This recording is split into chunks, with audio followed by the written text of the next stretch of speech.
Now let's quantify this in facts, figures. Yes. Naira and kobo, dollars and pounds. How much of revenue has been lost? I would say that consequential loss at this point in time is anything between could be as much as $5 to $7 billion. And when you take that, remember that $5 billion is 1% of GDP. It could go as high as 3% of GDP, which I would say it could get to $15 billion if nothing is done. And this is just for the core operators of the industry, that's of the aviation industry. What about the support services, the value chain, the other people who actually make up the industry? If you look at the flight profile, the booking profile for August and September, outbound traffic out of Lagos is 95% load. That is, out of 100 seats, 95 are taken, right? Inbound traffic, at this time of the year, normally it's 95% out and about 90% in. Inbound traffic into Nigeria is down to about 60%.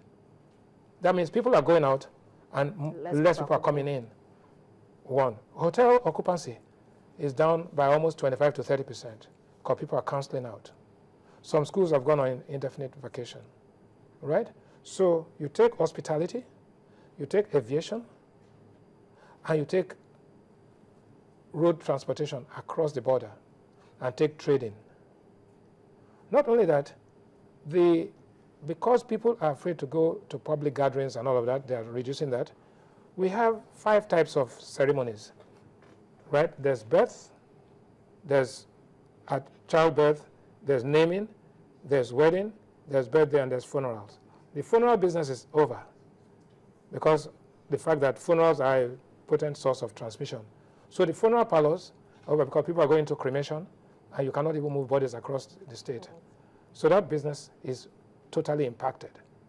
Then the people that make spirits, which are the distilleries that make gin, rum, whiskey, brandy, and all of those are ceremony-dependent drinks.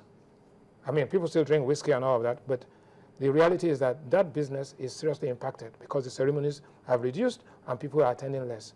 Not only that, you have the brewed drinks, right? The lagers, the stouts, and all the brewed alcoholic drinks, the brewed non-alcoholic, which is malt, and then you have the carbonated drinks, which is Coca-Cola, Pepsi, and all that, and then you have what they call the ready-to-drinks.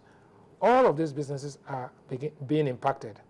You will not know this until when the numbers come out, maybe in another quarter. But then the way the impact is, like most of what we've been talking about, it seems as if it's also inconsequential, as in it's not as much as enough to worry anybody so much about what's going on. It's not as much because people, it's eating at you gradually, but when you take the cumulative effect as a whole, and if, for example, people are buying less drinks, fewer people are staying in hotels, fewer people are flying in, schools are closed, investors are deferring final investment decisions.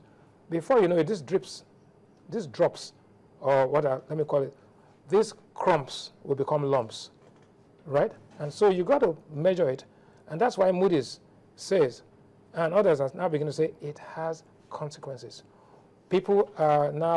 Many people have closed their canteens in their offices. You have to cook at home and all of that because they don't want it to be infected. So the implications are much wider than you think. But you will not see the effect until the lag between when it has happened and when the numbers begin to show up in the results of the companies. But I know that at this point in time, we are beginning to see, I can feel the effect already.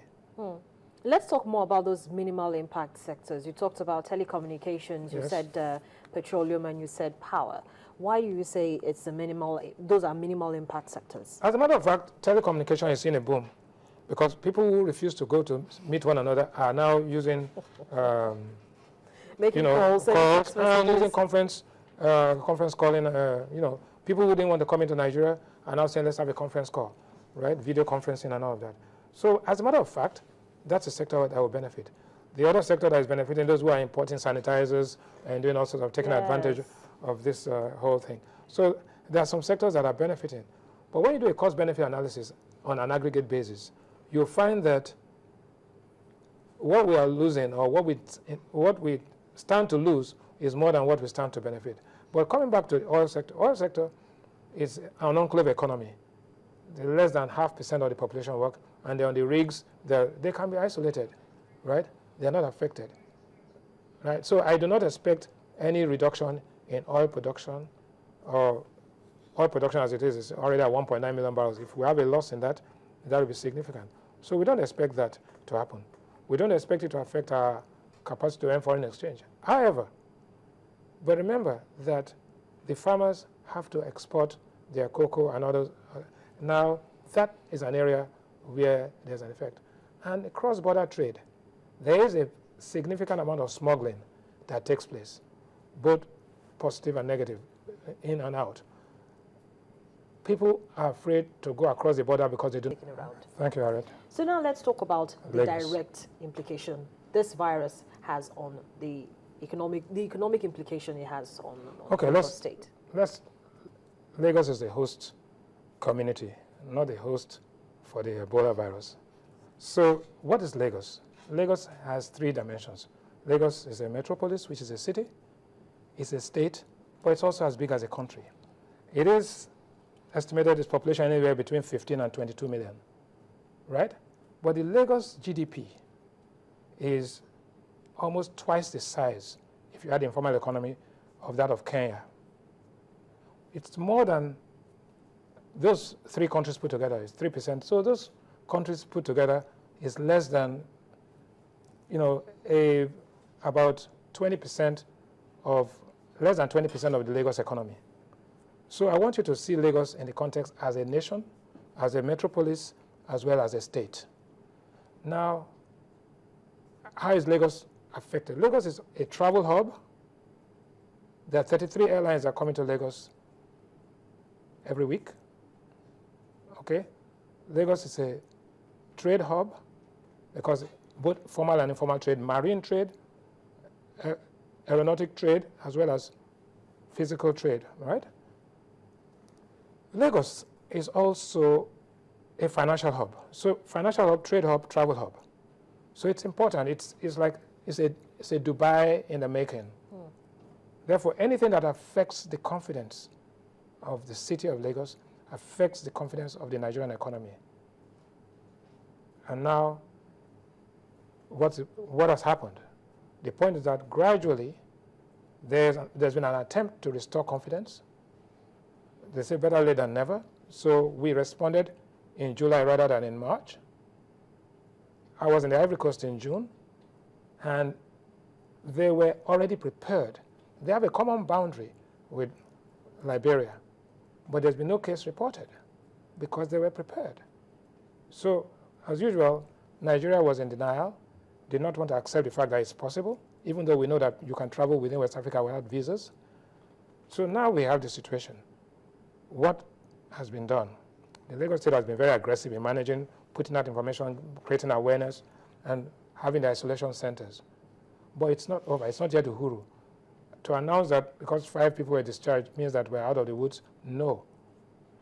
This thing lasted in some countries, it lasted 5 months. In some other countries, it lasted.